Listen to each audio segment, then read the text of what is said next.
Hello everyone, welcome to another manga haul. This time for the month of April. This time around I've got about 19 volumes of manga and one light novel. I'm going to start off with a volume of manga, and it's not going to appear here because it is going to appear here but not in real life. And that is volume 1 of Horimiya. I bought that digital because trying to buy a physical volume of that would set you back about 70 quid at the moment. So I decided to avoid that and buy the digital volume, at least until the physicals come back into print. So yeah, Horimiya, absolute brilliant series from what I've heard, and I'm really looking forward to hopefully at some point owning it all physical. Okay, with the digital out of the way, let's move on to the light novel, and that is The Melancholy of Haruhi Suzumiya, the reprint edition on Yen Press's Yen On line, which is their new light novel line. I did originally have Up to Boredom in their old prints.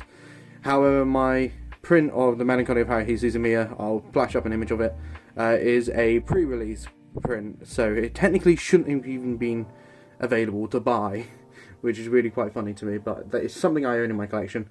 But I want to buy these reprints because they look really quite nice and are a lot better quality than the old one.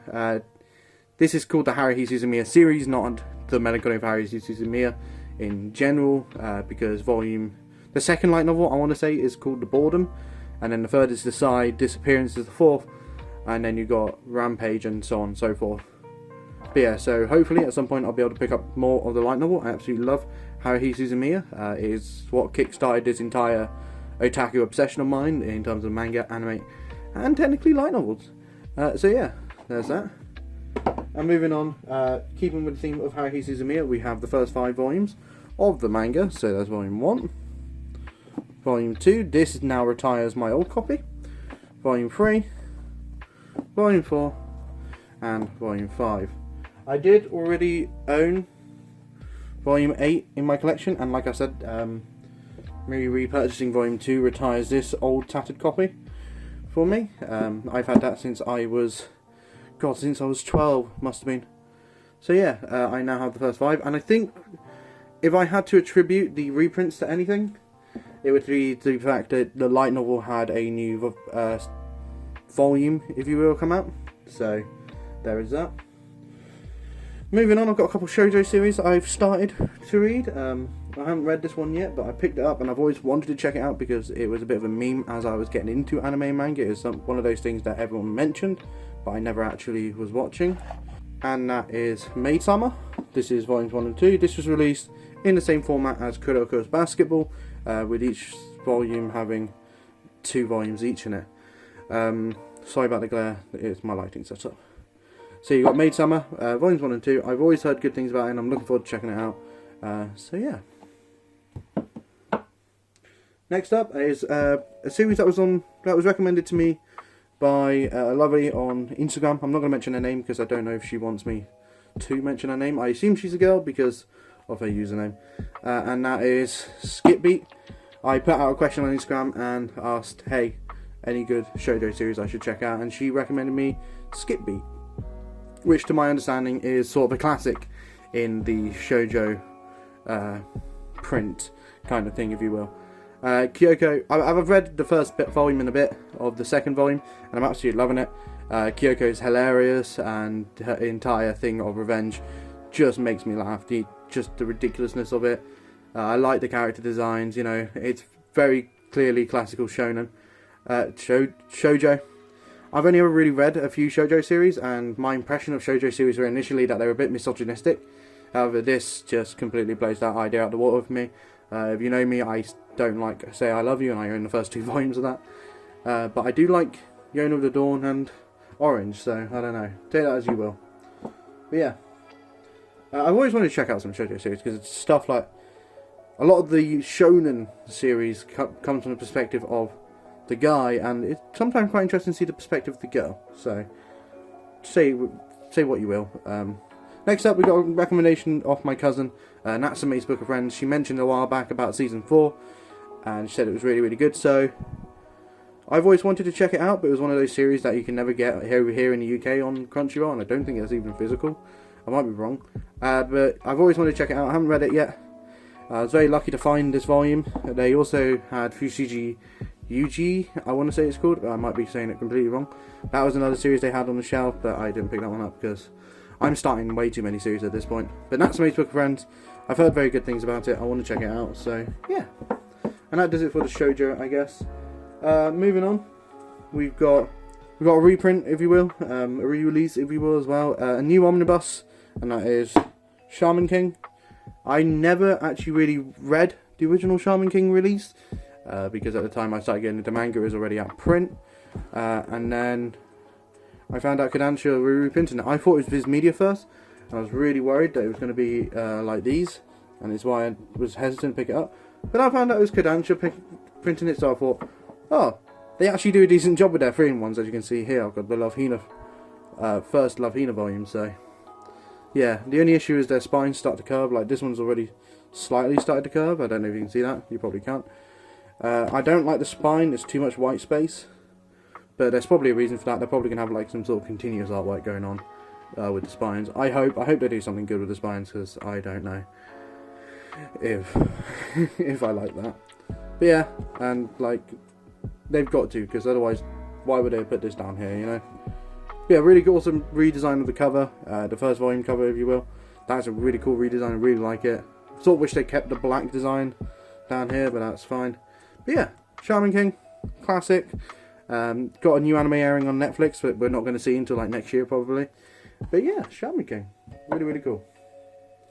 Next up, we've got a really nice comedy series that I really liked. I've always wanted to check it out, but it was never really available on streaming over here in the UK, and if I wanted to buy the Blu-ray or DVD, it would like set me back 30 quid.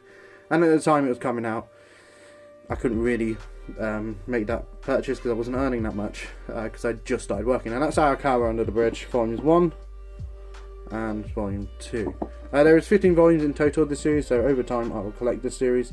I really love what I've read so far of volume 1. I found it really quite funny.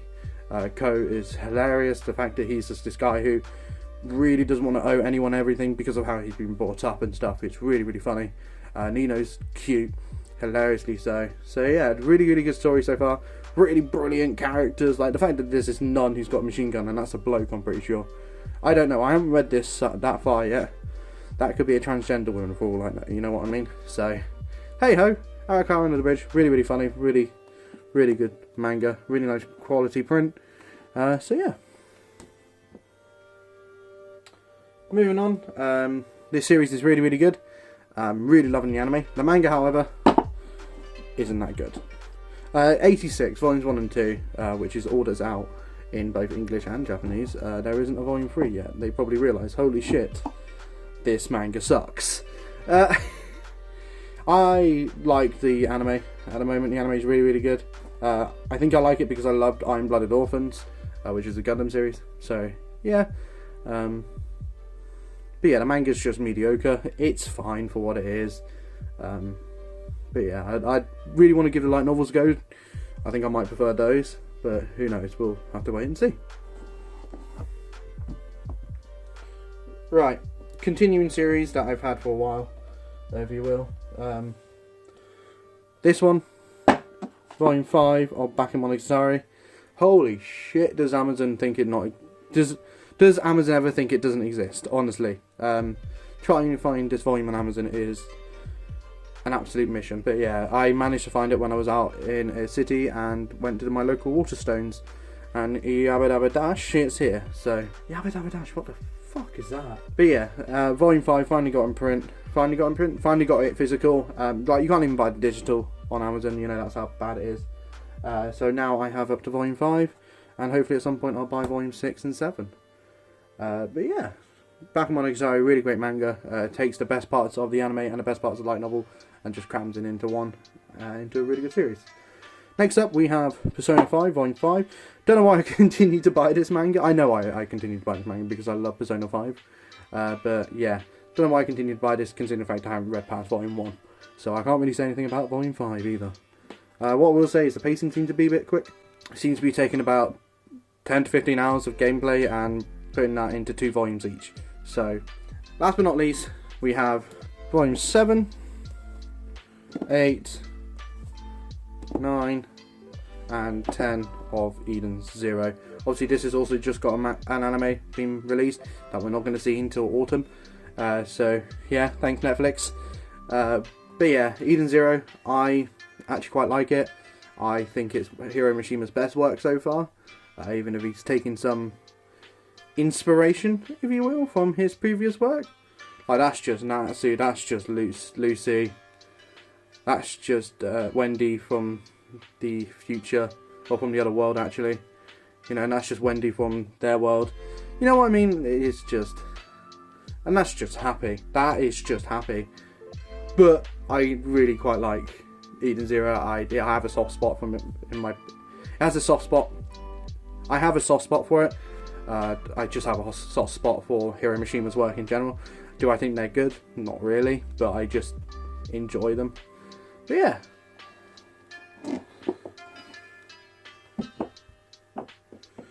And that's it, really, for the month of April. Blimey. Yeah. Thank you very much for watching. I plan to make some more videos in the future about my journey with collecting manga and stuff. I touched on it a little bit here. This tattered volume 2 of Haruhi Suzumiya. I do want to talk about how I got started collecting manga. So there is that. I've been collecting manga for over 10 years now, and I've only just hit 490 volumes. Because I very much stop and start with collecting manga, so... take that as you will. If there's any series you want me to make a video on here, I plan to make a video on 86, so don't suggest that one. Do let me know down in the comments below. I always check my comments, see what you guys have to say. So yeah, next video hopefully is that how I got started with my manga collection, and then after that it should be the manga collection, depending on whether or not I buy some more. But I don't think I'm going to buy any manga really in May.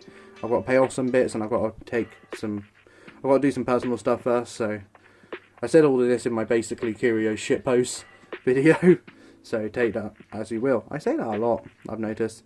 But yeah, I've been Major Harry. Thank you very much for watching this video. I'll see you guys in the next video whenever I decide to make it. Bye.